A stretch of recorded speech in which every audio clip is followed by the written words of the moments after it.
Hey guys, so for today's episode of what I would do differently if I was to start my garden again today, we will be focusing on the shade cloth, specifically the shade cloth structure. If I was to start my garden again, you guys, I would have built the structure first and then have my garden to survive within the structure. In my case, we did the garden first and then we did the structure. Keep in mind, I have changed my garden structure 3 times since we moved to this property. This is what 2024 looked like. And then this is what it looked like in 2025.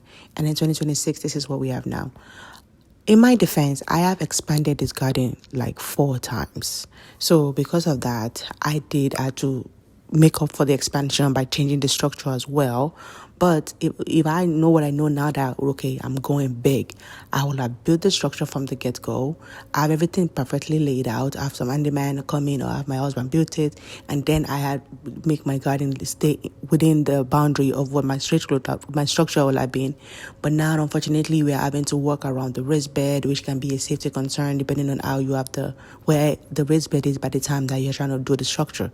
And if you live in a Texas climate that is hot, we are getting 100 degrees, you know you're gonna need a shade cloth anyways, so you might as well prep for it. Otherwise, your garden will take a hit and it will definitely suffer. At the same time, if you're gonna put your raised bed along the fence line, you have to think about it. If your fence line is getting 100% full sun all day, you need to come up with a way how you're going to do the shade cloth. If your fence line isn't, you might not need a shade cloth because your garden is getting a break.